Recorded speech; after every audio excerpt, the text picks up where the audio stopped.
Dès la sortie du port, 2 péniches viennent se mettre à couple de chaque côté du bateau. Le convoi ainsi formé transporte maintenant environ 1700 personnes. Le Gbemani se transforme alors en ville flottante.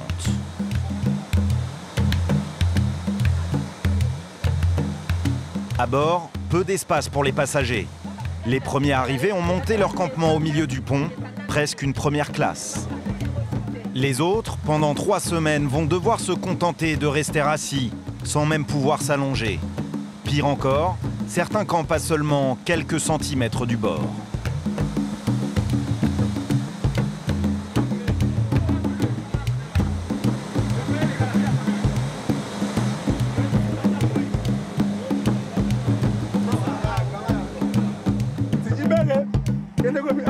Après de longs mois de chômage, Adonis s'embarque pour une nouvelle vie avec sa femme et ses 6 enfants.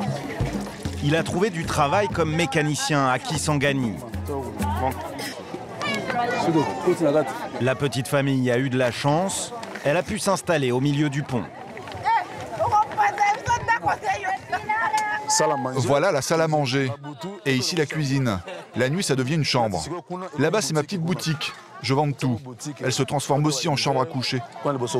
Dans sa boutique, il vend du savon, des gâteaux, du sel. Un petit revenu qui lui permet d'acheter un bien précieux sur le bateau. On n'a pas d'eau potable. Et on doit en acheter. Ça coûte 100 francs congolais le litre. Si on boit l'eau du fleuve, on risque d'attraper des maladies. Nous, on s'en sert juste pour faire notre toilette. Sinon, on prend des risques avec notre santé.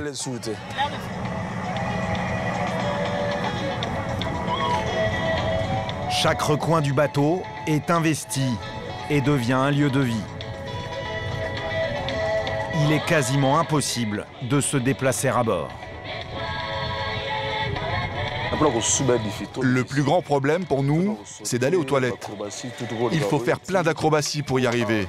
Ici, par exemple, il y a 6 ou 7 familles qui dorment.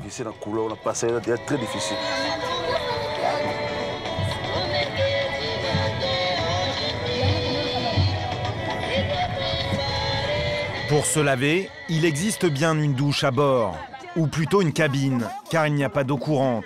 Il faut s'arroser avec l'eau du fleuve. Voilà la seule douche du bateau. C'est ici que l'on se lave. Regardez tous ces seaux. Plusieurs personnes attendent pour se laver. C'est souvent des femmes qui viennent ici. 1500 personnes se partagent cette cabine de douche. Adonis en avait assez d'attendre des heures pour se laver. Et surtout, de la retrouver sale. Alors, il a établi des règles, rarement respectées. J'ai écrit, si tu fais caca, tu le jettes à l'eau. Si tu fais pipi, tu le mets à l'eau. Mais les gens ne respectent rien. J'ai même établi des horaires. De 5h à 10h30, c'est réservé aux femmes. Et de 11h à 15h, c'est pour les hommes. C'est pas compliqué. Eh bien, les femmes ne respectent pas ces horaires. Elles commencent même à se laver vers 2 ou 3 heures du matin. Cette nuit, quelqu'un a cadenassé la porte de la douche. Il en avait marre de se faire réveiller. Il a fermé la douche, c'est pour ça que les femmes se lavent si tard. C'est pour ça qu'il y a la queue. Ça va faire 5 heures que j'attends.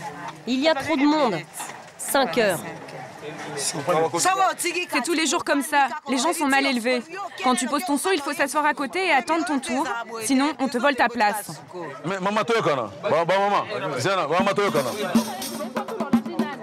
Adonis aimerait bien prendre une douche, mais les femmes l'éjectent, comme tous les hommes qui s'en approchent.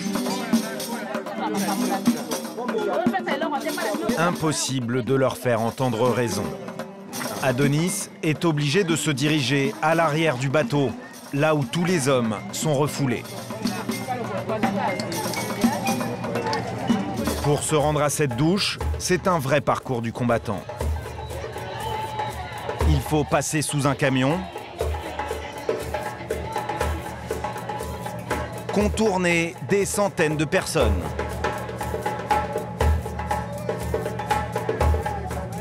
enjamber de nombreux objets et surtout faire attention à ne pas renverser les marmites d'huile bouillante qui chauffe sur le pont. On n'a pas la place de passer par là. La moindre erreur, et tu tombes. Regardez, je dois marcher de travers entre les gens. Pardon madame, pardon monsieur, si tu trébuches, tu tombes. Si tu glisses, tu tombes aussi. Si tu bouscules quelqu'un, il tombe aussi. Adonis arrive enfin au coin douche.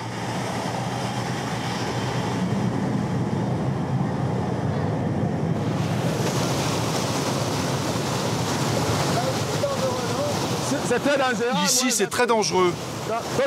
Si tu ne fais pas attention, tu peux basculer par-dessus la rambarde. Un vieux bidon en guise de pommeau de douche. Et pour accéder aux toilettes, il faut une certaine dose de courage. À l'arrière, c'est la douche des hommes. Et quand on a fini de se laver, on laisse la place aux autres pour qu'ils puissent aussi faire leur toilette. Et si on veut faire ses besoins, on vient là. On enjambe la rambarde, on se baisse et on fait ses besoins. Voilà, c'est ce que l'on doit faire pour se soulager. Si quelqu'un glisse, il tombe sous l'hélice et meurt découpé en petits morceaux. Moi, j'ai déjà vu des gens tomber. Et ils sont tous morts.